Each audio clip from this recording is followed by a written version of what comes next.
El pozo y el péndulo, de Edgar Allan Poe. Estaba quebrantado de muerte por esa larga agonía, y cuando por fin me soltaron y me permitieron sentarme, sentí que mis sentidos me abandonaban. La sentencia, la terrible sentencia de muerte, fue la última frase distintamente articulada que llegó a mis oídos. Después de eso, el sonido de las voces inquisitoriales pareció fusionarse en un zumbido indeterminado de un ensueño. Transmitió a mi alma la idea de una rotación, tal vez por su asociación en mi fantasía con el ruido de una rueda de molino. Eso fue solo por un breve periodo, porque al momento no supe más. Sin embargo, por un momento lo vi. Pero, ¿con qué terrible precisión? Vi los labios de los jueces vestidos de negro. Me parecieron blancos, más blancos que la hoja en la que trazo estas palabras, y delgados hasta lo grotesco, adelgazados con la intensidad de su severa e inamovible expresión, de severo desprecio por la tortura humana. Vi cómo los decretos de lo que para mí era el destino aún salían de esos labios. Los vi retorcerse con una locución mortal. Los vi modelar las sílabas de mi nombre, y me estremecí sintiendo que al sonido no acompañaba el movimiento. También vi, durante unos momentos de delirante horror, el suave y casi imperceptible movimiento de las cortinas de color negro que cubrían las paredes de la estancia. Y entonces mi visión cayó sobre las 7 velas altas sobre la mesa. Al principio tenían aspecto bondadoso. Parecían ángeles blancos y esbeltos que me salvarían. Pero entonces, de repente, una náusea mortal se apoderó de mi espíritu y sentí que cada fibra de mi cuerpo se estremecía como si hubiera tocado el alambre de una batería galvánica, mientras las formas de los ángeles se convertían en espectros sin identidad, con cabezas envueltas en llamas, y me percaté de que de ellos no habría ayuda. Y entonces entró en mi imaginación, como una rica nota musical, el pensamiento del dulce descanso que debe haber en la tumba. El pensamiento surgió suave y sigilosamente, y pareció pasar mucho tiempo antes de que alcanzara su plena apreciación. Pero justo cuando mi espíritu llegó por fin a sentirlo y entretenerlo adecuadamente, las figuras de los jueces desaparecieron como por arte de magia de mi campo visual. Las altas velas se hundieron en la nada. Sus llamas se apagaron por completo. Sobrevino la negrura de las tinieblas. Todas las sensaciones parecieron absorbidas en un loco y vertiginoso descenso, como del alma al Hades. Entonces el silencio, la quietud y la noche fueron el universo. Me había desmayado, pero aún no diré que perdí toda la conciencia. Lo que quedó de ello no intentaré definirlo, ni siquiera describirlo. Sin embargo, todo estaba perdido. En el sueño más profundo, no. En el delirio, no. En un desmayo, no. En la muerte, no. Ni siquiera en la tumba todo está perdido. De otro modo, no hay inmortalidad para el hombre. Despertando del sueño más profundo, rompemos la telaraña de algún sueño. Sin embargo, un segundo después, por muy frágil que haya sido esa red, no recordamos que hemos soñado. En el regreso a la vida tras el desmayo hay 2 etapas. Primero, el del sentido mental o espiritual. En segundo lugar, el del sentido de existencia física. Parece probable que si, al llegar a la segunda etapa, pudiéramos recordar las impresiones de la primera, encontraríamos estas impresiones elocuentes en recuerdos del abismo más allá. Y ese abismo es... ¿Qué? ¿Cómo al menos distinguiremos sus sombras de las de la penumbra? Pero si las impresiones de lo que he llamado la primera etapa no se recuerdan a voluntad, sin embargo, después de un largo intervalo, no vienen espontáneamente mientras nos preguntamos de dónde vienen. El que nunca se ha desmayado no es el que encuentra palacios extraños y rostros tremendamente familiares en brasas que arden. No es el quien contempla flotando en el aire las tristes visiones que muchos tal vez no vean. No es el quien reflexiona sobre el perfume de alguna flor novedosa. No es aquel cuyo cerebro se desconcierta ante el significado de alguna cadencia musical que nunca antes había llamado su atención. En medio de frecuentes y reflexivos esfuerzos por recordar, en medio de intensas luchas por recuperar alguna muestra del estado de la aparente nada en el que había caído mi alma, ha habido momentos en los que he soñado con el éxito. Ha habido periodos breves, muy breves, en los que he evocado recuerdos que, según me asegura la razón lúcida de una época posterior, solo podrían haber tenido referencia a esa condición de aparente inconsciencia. Estas sombras de la memoria hablan indistintamente de altas figuras que me elevaron y me llevaron en silencio hacia abajo, aún más hacia abajo, hasta que un espantoso vértigo me oprimió ante la mera idea de lo interminable del descenso. Hablan también de un vago horror en mi corazón, debido a su quietud antinatural. Luego viene una sensación de repentina inmovilidad en todas las cosas, como si aquellos que me llevaron, un tren espantoso, hubieran superado en su descenso los límites de lo ilimitado y se hubieran detenido en el agotamiento de su trabajo. Después de esto recuerdo la planitud y la humedad, y entonces todo se vuelve locura, la locura de una memoria que se ocupa de cosas prohibidas. Muy de repente volvieron a mi alma el movimiento y el sonido, el movimiento tumultuoso del corazón y en mis oídos el sonido de sus latidos. Luego una pausa en la que todo queda en blanco. Luego de nuevo el sonido, el movimiento y el tacto. Una sensación de hormigueo que impregna mi cuerpo. Luego la mera conciencia de la existencia, sin pensamiento, condición que duró mucho tiempo. Entonces, muy de repente, un pensamiento, un terror estremecedor y un esfuerzo sincero por comprender mi verdadero estado. Luego, un fuerte deseo de caer en la insensibilidad. Luego, un apresurado renacimiento del alma y un exitoso esfuerzo por moverse. Y ahora, un recuerdo pleno del juicio, de los jueces, de los ropajes de Marta, de la sentencia, de la enfermedad, del desmayo. Luego el olvido total de todo lo que siguió. De todo eso, un día después y un gran esfuerzo me permitieron recordar vagamente. Hasta el momento no había abierto los ojos. Sentí que yacía boca arriba, desatado.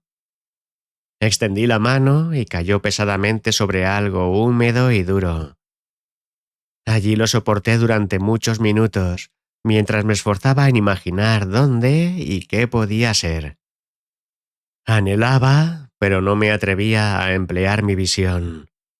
Temía la primera mirada a los objetos que me rodeaban. No es que temiera ver cosas horribles, sino que me horroricé de que no hubiera nada que ver. Finalmente, con una salvaje desesperación en el corazón, rápidamente abrí los ojos. Entonces mis peores pensamientos se vieron confirmados. La oscuridad de la noche eterna me rodeó. Luché por respirar. La intensidad de la oscuridad parecía oprimirme y asfixiarme. La atmósfera era intolerablemente estrecha. Seguí tumbado en silencio e hice un esfuerzo por ejercitar mi razón.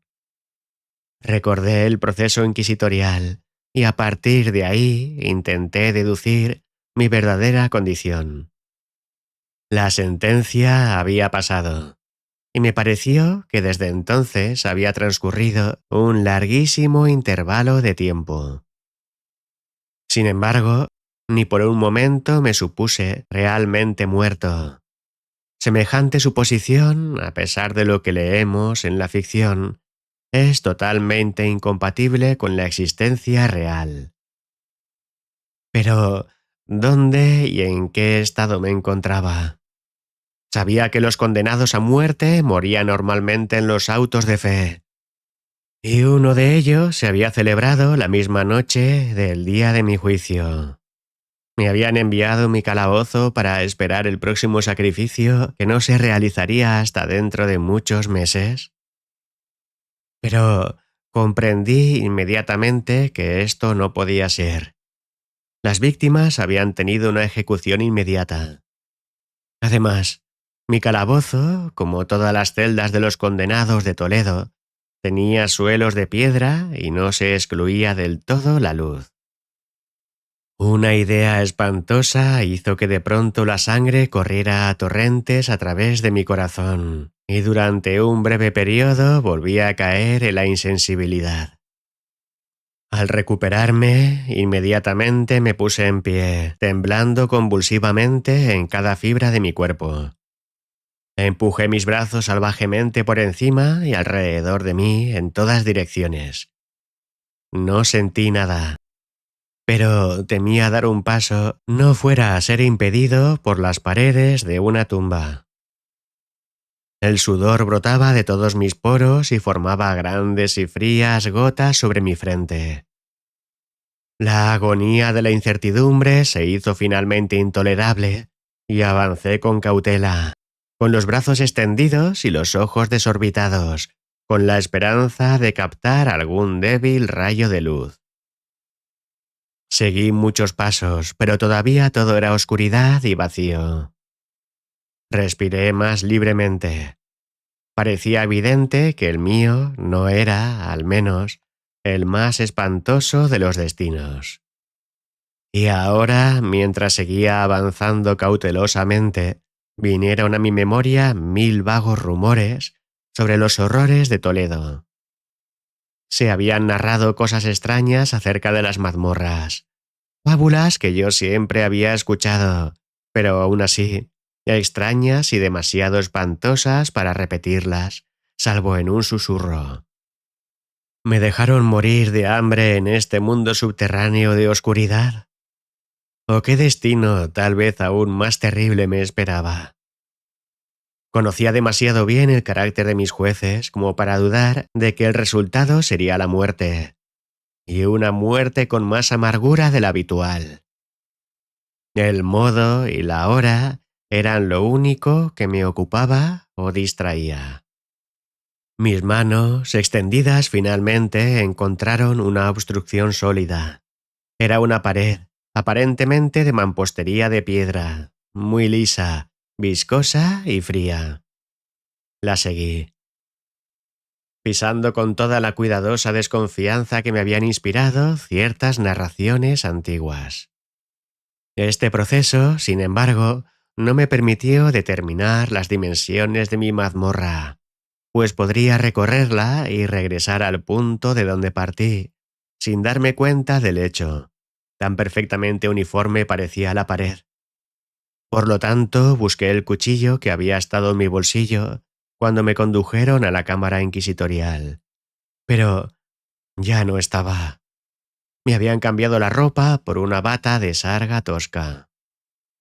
Había pensado en introducir la hoja en alguna pequeña grieta de la mampostería para identificar mi punto de partida.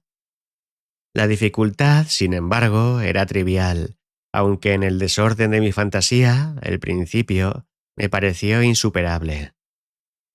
Arranqué una parte del dobladillo de la túnica y coloqué el fragmento en toda su longitud y en ángulo recto con la pared. Al recorrer a tientas la prisión, no podía dejar de encontrarme con este trapo al completar el circuito. Así lo pensé al menos, pero no había contado con la extensión del calabozo ni con mi propia debilidad. El suelo estaba húmedo y resbaladizo. Seguí adelante tambaleándome durante algún tiempo, cuando tropecé y caí. Mi excesivo cansancio me indujo a permanecer postrado, y el sueño pronto me alcanzó mientras yacía. Al despertarme y extendiendo un brazo, encontré a mi lado un pan y un cántaro con agua. Estaba demasiado cansado como para reflexionar sobre esta circunstancia, pero comí y bebí con avidez. Poco después reanudé mi recorrido por la prisión y con mucho trabajo finalmente encontré el fragmento de sarga. Hasta el momento en que caí había contado 52 pasos y al reanudar mi caminata había contado 48 más cuando llegué al trapo. Había pues en total 100 pasos y admitiendo 2 pasos hasta el patio supuse que el calabozo tendría 50 metros de circuito. Sin embargo, me había topado con muchos ángulos en la pared, por lo que no podía adivinar la forma de la bóveda, pues no podía dejar de suponer que se trataba de una bóveda. Tenía poca esperanza en estas investigaciones, pero una vaga curiosidad me impulsó a continuarlas. Saliendo del muro, resolví atravesar la zona del recinto. Al principio procedí con extrema precaución, porque el suelo, aunque parecía de material sólido, estaba traicionero a causa del limo. Al final, sin embargo, me armé de valor y no dudé en dar un paso firme, intentando cruzar en una línea lo más directa posible. Había avanzado de esta manera unos 10 o 12 pasos, cuando el resto del dobladillo, desgarrado de mi túnica, se enredó entre mis piernas. Lo pisé y caí violentamente de bruces. En la confusión que presenció mi caída, no comprendí inmediatamente una circunstancia un tanto sorprendente, que sin embargo, unos segundos después, y mientras todavía yacía postrado, llamó mi atención. Era esto. Mi barbilla descansaba sobre el suelo de la prisión, pero mis labios y la parte superior de mi cabeza, aunque aparentemente estaban menos elevados que la barbilla, no tocaban nada. Al mismo tiempo, mi frente parecía bañada en un vapor pegajoso y un olor peculiar a hongo podrido subía a mis fosas nasales. Extendí el brazo y me estremecí al descubrir que había caído al borde mismo de un pozo circular, cuya extensión, por supuesto, no tenía forma de determinar en ese momento. Buscando a tientas en la mampostería justo debajo del margen, logré desalojar un pequeño fragmento y dejarlo caer al abismo. Durante muchos segundos escuché sus reverberaciones mientras se estrellaba contra las paredes del abismo en su descenso. Al fin se produjo una hosca zambullida en el agua, seguida de fuertes ecos. En el mismo momento se escuchó un sonido parecido al de una puerta que se abría rápidamente y se cerraba rápidamente, mientras un débil destello de luz atravesaba de repente la oscuridad y con la misma rapidez se desvanecía. Vi claramente el destino que me habían preparado y me felicité por el oportuno accidente que había procurado mi salvación.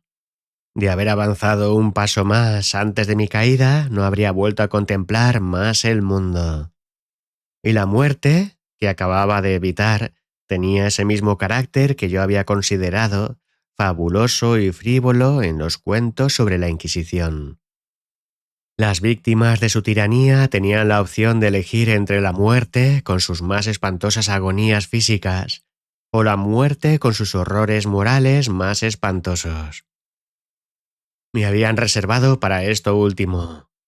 A causa del largo sufrimiento, mis nervios se habían debilitado hasta el punto de echarme a temblar ante el sonido de mi propia voz, y me convertí en todos los aspectos en el sujeto idóneo para la clase de tortura que me esperaba. Temblando cada miembro de mi cuerpo, busqué a tientas el camino de regreso a la pared, resolviendo morir allí antes que arriesgarme a los terrores de los pozos, de los cuales mi imaginación ahora representaba muchos en varias disposiciones alrededor del calabozo. En otras condiciones mentales podría haber sentido el coraje de poner fin de inmediato a mi miseria lanzándome a uno de estos abismos, pero ahora la cobardía me gobernaba. Tampoco podía olvidar lo que había leído sobre estos pozos, que la repentina extinción de la vida no formaba parte de su más horrible plan. La agitación de espíritu me mantuvo despierto durante muchas horas, pero al final volví a dormirme. Al despertar encontré a mi lado, como antes, un pan y un cántaro de agua. Una sed ardiente me consumió y vacié el recipiente de un trago. Debía haber sido drogado, pues apenas había bebido cuando me sentí irresistiblemente somnoliento. Me invadió un sueño profundo, un sueño como el de la muerte. Por supuesto, no sé cuánto duró, pero cuando volví a abrir los ojos, los objetos que me rodeaban eran visibles. Gracias a un salvaje brillo sulfuroso, cuyo origen al principio no pude determinar, pude ver la extensión y el aspecto de la prisión. En su tamaño me había equivocado mucho. Todo el perímetro de sus murallas no pasaba de 25 metros. Durante algunos minutos, ese hecho me mantuvo pensativo, rehaciendo mis cálculos, en vano. Porque, ¿qué podría ser menos importante en las terribles circunstancias que me rodeaban que las meras dimensiones de mi calabozo? Pero mi alma se interesaba salvajemente por las nimiedades y me ocupaba en intentar explicar el error que había cometido en mi medida. Por fin me di cuenta de la verdad. En mi primer intento de exploración, había contado 52 pasos hasta el momento en que caí. Entonces debía haber estado a 1 o 2 pasos del fragmento de sarga. De hecho, casi había realizado el circuito de la bóveda.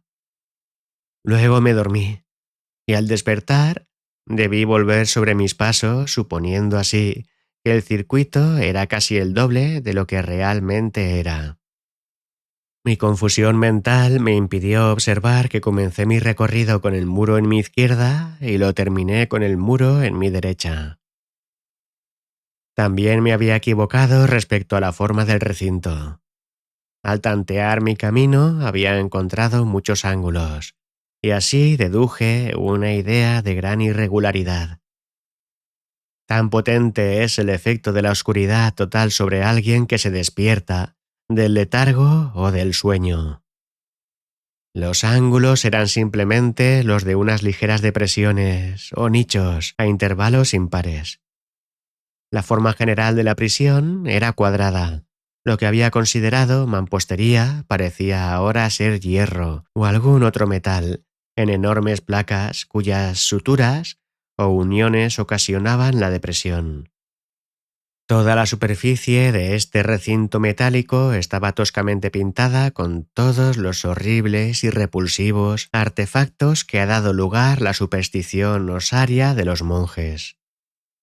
Las figuras de demonios con aspectos amenazadores, con formas esqueléticas y otras imágenes realmente aterradoras, se extendían y desfiguraban las paredes. Observé que los contornos de estas monstruosidades eran bastante distintos, pero que los colores parecían descoloridos y borrosos, como por los efectos de una atmósfera húmeda. Entonces me fijé también en el suelo, que era de piedra. En el centro se abría el pozo circular de cuyas fauces había escapado, pero era el único en el calabozo. Todo esto lo vi confusamente y con mucho esfuerzo, porque mi condición personal había cambiado mucho durante el sueño.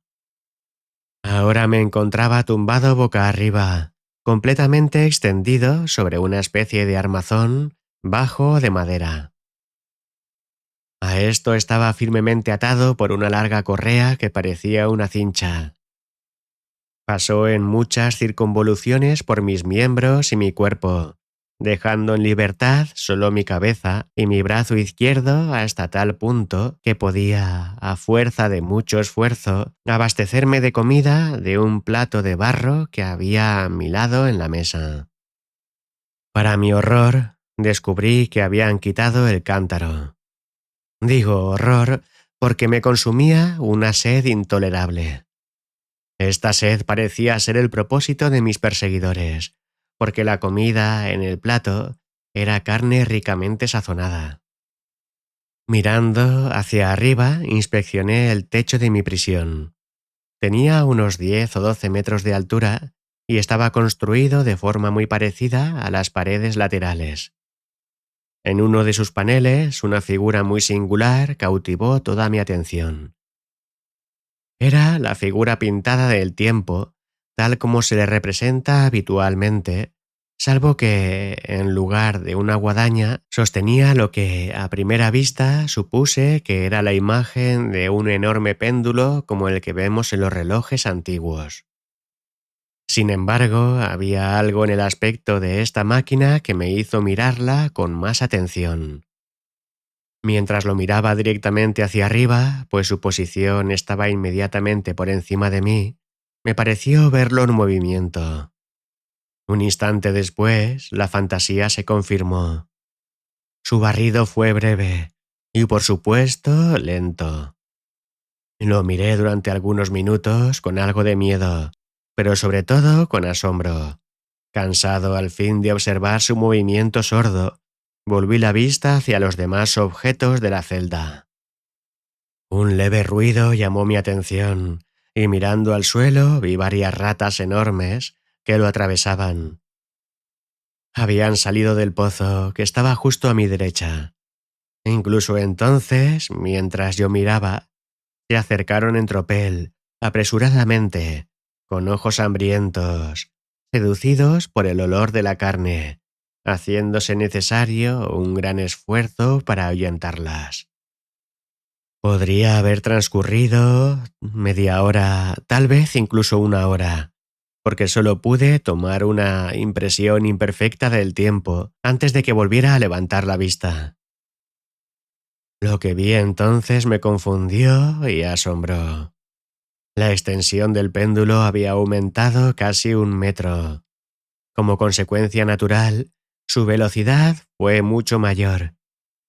Pero lo que más me inquietaba era una idea que se había apoderado claramente de mí, pues observé, con qué horror es innecesario decirlo, que su extremidad inferior estaba formada por una media luna de acero reluciente, de aproximadamente 1 pie de largo de punta a punta. Las puntas iban hacia arriba, y el borde inferior evidentemente tan afilado como el de una navaja. También, como una navaja de afeitar, parecía maciza y pesada, estrechándose desde el borde hasta convertirse en una estructura sólida y ancha en la parte superior. Estaba sujeto a una pesada varilla de latón, y todo el conjunto silbaba al oscilar en el aire. Ya no podía dudar del destino que me preparaba el ingenio monacal en la tortura. Los agentes inquisitoriales habían asistido a mi descubrimiento del pozo, cuyos horrores habían sido destinados a un acusado tan audaz como yo. El pozo, típico del infierno y considerado por los rumores como la última Thule de todos los castigos.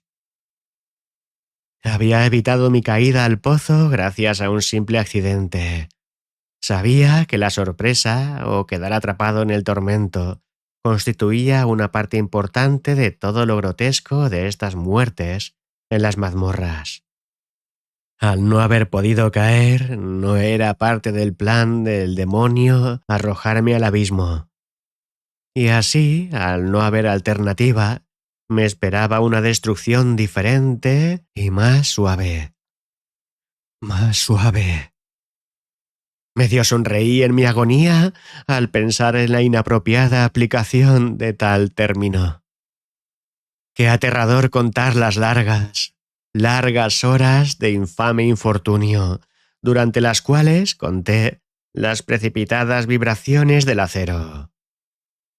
Centímetro a centímetro, línea tras línea, con un descenso solo apreciable a intervalos que parecían siglos.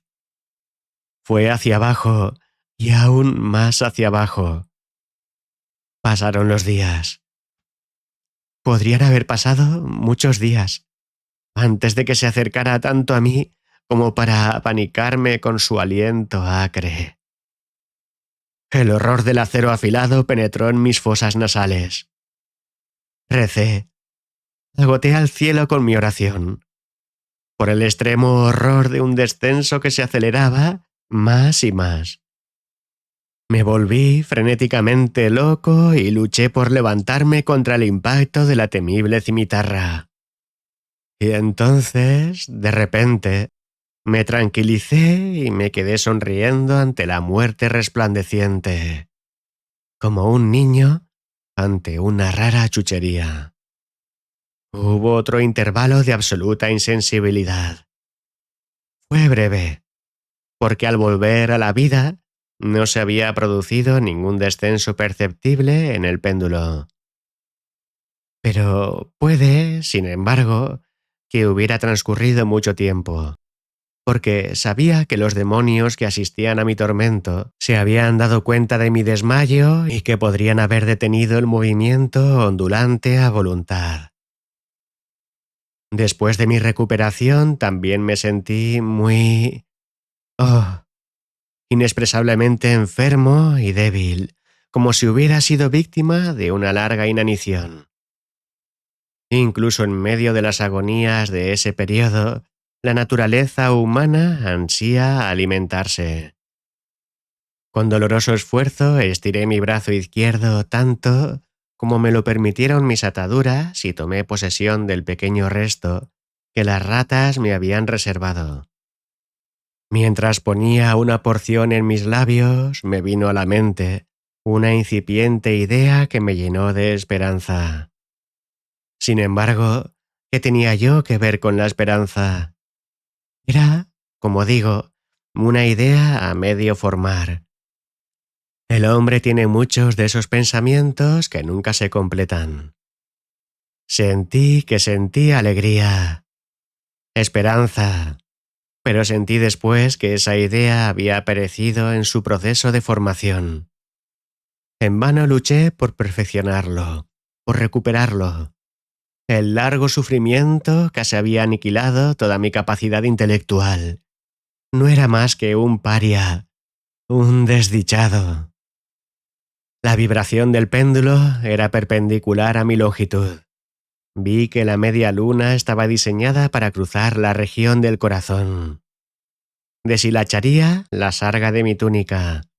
Regresaría y repetiría sus operaciones una y otra vez. A pesar de su tremenda amplitud, unos 10 metros o más, y el sibilante vigor de su descenso, suficiente para romper esas mismas paredes de hierro. Aún así, lo único que lograría durante varios minutos sería deshilachar mi túnica. Y ante este pensamiento me detuve. No me atrevía a ir más allá de esta reflexión. Me detuve en ello con obstinada atención, como si al hacerlo pudiera detener aquí el descenso del acero. Me obligué a reflexionar sobre el sonido de la media luna al pasar a través de la prenda, sobre la peculiar sensación estremecedora que la fricción de la tela produciría en mis nervios. Reflexioné sobre toda esta frivolidad hasta que el sentir cómo mi cuerpo no sería capaz de tolerar tanto horror. Hacia abajo, Lentamente se deslizaba hacia abajo. Sentí un placer frenético al contrastar su velocidad descendente con su velocidad lateral, a la derecha, a la izquierda, a lo largo y a lo ancho, con el grito de un espíritu maldito, a mi corazón con el paso sigiloso del tigre. Alternativamente reía y aullaba a medida que una y otra idea se hacía predominante. Abajo. Ciertamente, implacablemente abajo. Vibró a 3 pulgadas de mi pecho. Luché violentamente, furiosamente, para liberar mi brazo izquierdo. Este estaba libre solo desde el codo hasta la mano. Pude alcanzar este último, desde el plato a mi lado, hasta mi boca, con gran esfuerzo, pero no más. Si hubiera roto los cierres por encima del codo, habría agarrado el péndulo e intentado detenerlo. También podría haber intentado detener una avalancha. Abajo, todavía innecesariamente, todavía inevitablemente abajo. Jadeé y luché con cada vibración. Me encogía convulsivamente ante cada movimiento. Mis ojos siguieron sus giros hacia afuera o hacia arriba con el entusiasmo de la desesperación más aterradora. La muerte hubiera sido un alivio. Oh, qué indescriptible. Aún así, se estremecían todos mis nervios al pensar cuán leve hundimiento de la maquinaria precipitaría esa afilada y reluciente hacha sobre mi pecho. Fue la esperanza lo que hizo que el nervio temblara y que la estructura se encogiera. Era la esperanza que triunfa en el potro, la que susurra a los condenados a muerte, incluso en los calabozos de la Inquisición. Vi que unas 10 o 12 vibraciones pondrían el acero en contacto real con mi túnica, y con esta observación, de repente, invadió mi espíritu toda la aguda y serena calma de la desesperación. Por primera vez en muchas horas, o quizá días, pensé. Entonces se me ocurrió que el vendaje o cincha que me envolvía era único. No estaba atado por ninguna cuerda separada. El primer golpe de la media luna en forma de navaja a lo largo de cualquier porción de la banda la separaría de tal manera que podría desenrollarse de mi cuerpo por medio de mi mano izquierda. Pero qué temible en ese caso la proximidad del acero. Qué mortal el resultado del más mínimo error de cálculo. Era probable, además, que los servidores del torturador no hubieran previsto esa posibilidad.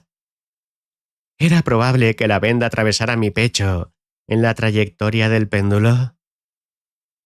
Temiendo ver frustrada mi idea y, al parecer, mi última esperanza, levanté la cabeza lo suficiente como para obtener una visión clara de mi pecho.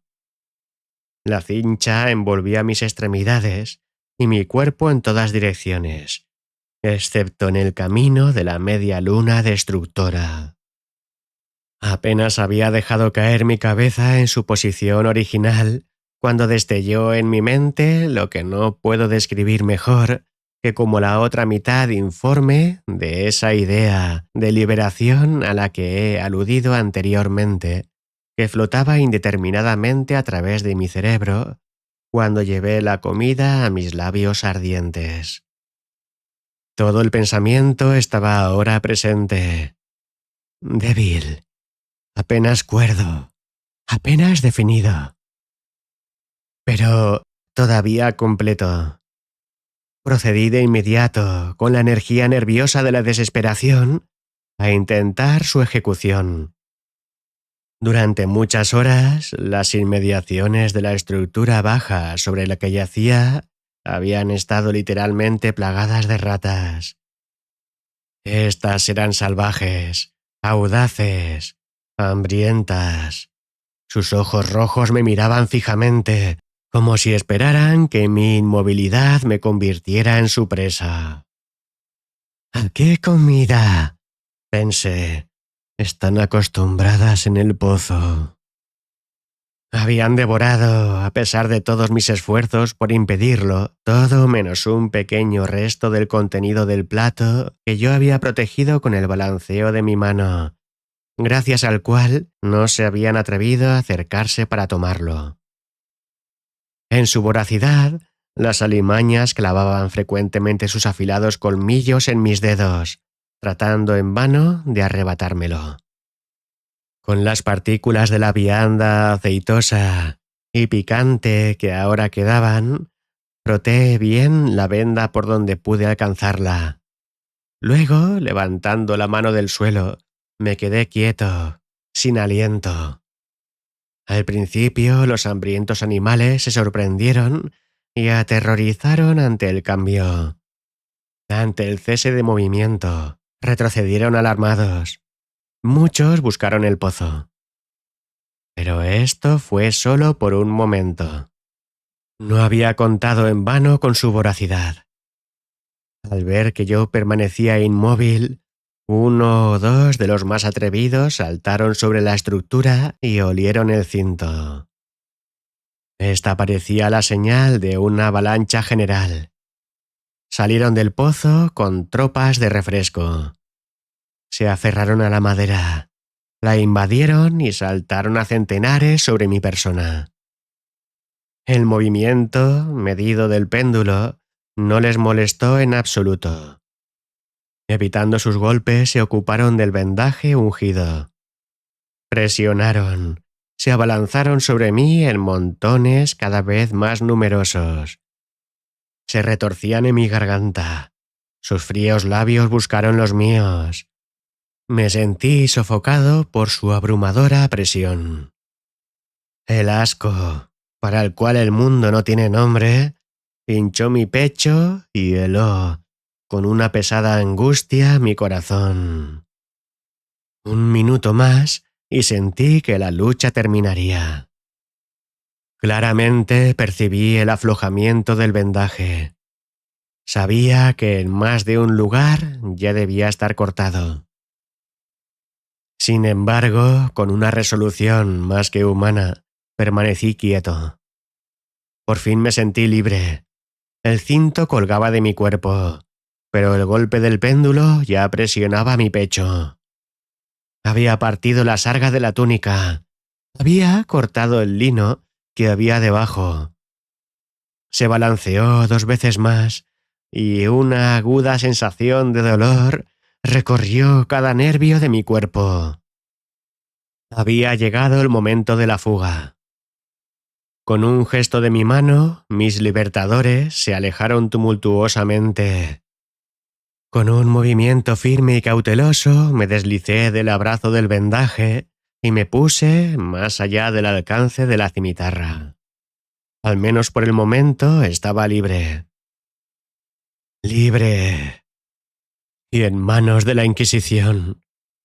Apenas había salido de mi horroroso lecho de madera sobre el suelo de piedra de la prisión cuando el movimiento de la máquina infernal cesó y la vi arrastrada por alguna fuerza invisible hacia arriba, a través del techo.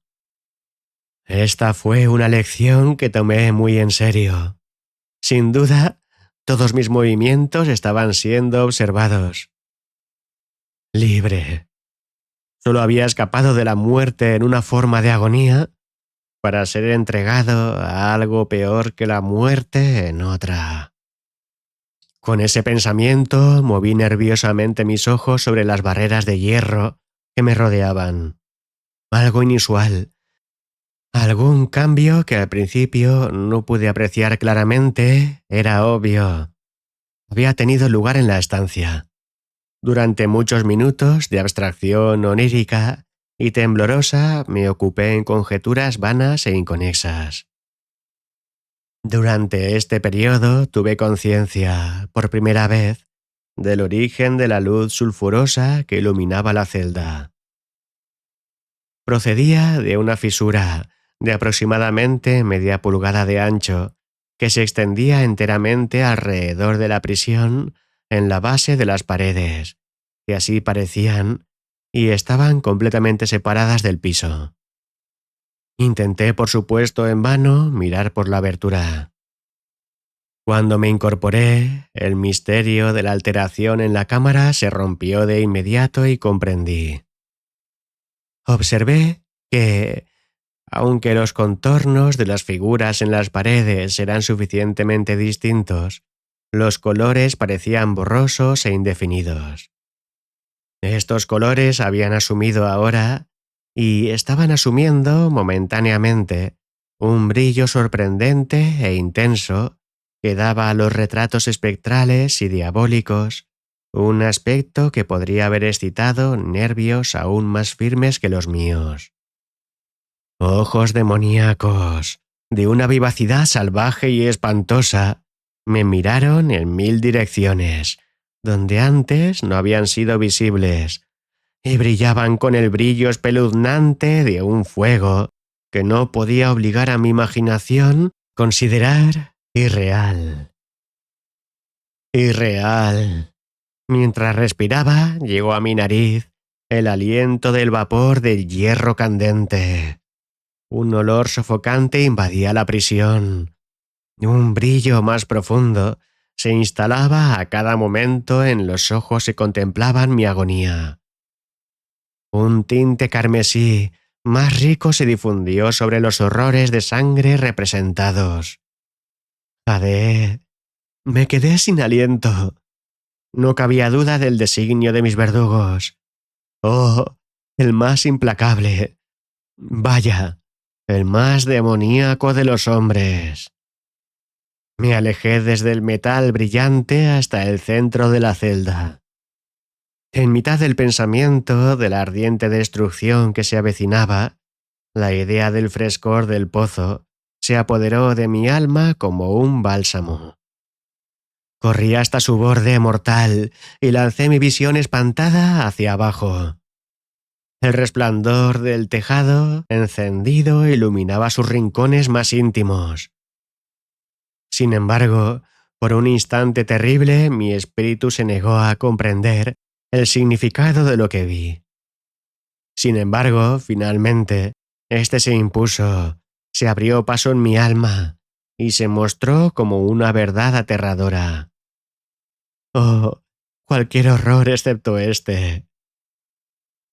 Con un grito salí corriendo del borde del pozo y enterré mi rostro entre mis manos, llorando amargamente. El calor aumentó rápidamente y una vez más levanté la vista, estremeciéndome como sufriendo un ataque de fiebre. Se había producido un segundo cambio en la celda, y ahora el cambio era obviamente de forma. Como antes, fue en vano que al principio me esforzara por apreciar o comprender lo que estaba sucediendo, pero no mantuve la duda por mucho tiempo. La venganza inquisitorial se había visto acelerada por mi doble fuga, y ya no habría más coqueteos con el rey de los terrores. La habitación que había sido cuadrada cambiaba ahora de forma. Dos de sus ángulos de hierro eran ahora agudos y dos, por consiguiente, obtusos. La terrible diferencia aumentó rápidamente con un ruido sordo o un gemido. En un instante la estancia había cambiado su forma a la de un rombo. Pero la alteración no se detuvo aquí. Ni esperaba ni deseaba que se detuviera. Podría haber abrazado las paredes rojas contra mi pecho como un manto de paz eterna. ¡Muerte!, dije. Cualquier muerte menos la del pozo. Tonto. ¿Acaso no me había percatado que hacia el pozo era hacia donde el hierro ardiente me empujaba? ¿Podría resistirme a su sofocante brillo? O incluso, si eso fuera así, ¿podría soportar su presión? Y ahora la estancia se hacía cada vez más plana, con una rapidez que no me dejaba tiempo para la reflexión. Su centro, y por ende su mayor anchura, llegaba justo sobre la boca del pozo. Retrocedí, pero las paredes que se cerraban me empujaron irresistiblemente hacia adelante. Finalmente, para mi cuerpo, chamuscado y dolorido, ya no había ni un centímetro de apoyo en el suelo firme de la prisión. No luché más, pero la agonía de mi alma se desahogó en un fuerte, largo y final grito de desesperación. Sentí que me tambaleaba al borde del abismo. Desvié la mirada. Hubo un zumbido discordante de voces humanas. Se oyó un gran sonido como de muchas trompetas. Hubo un áspero chirrido como de 1000 truenos. Las paredes de fuego retrocedieron. Un brazo extendido atrapó el mío mientras caía, desmayado, al abismo. Era el del general Lasalle. El ejército francés había entrado en Toledo. La Inquisición estaba en manos de sus enemigos.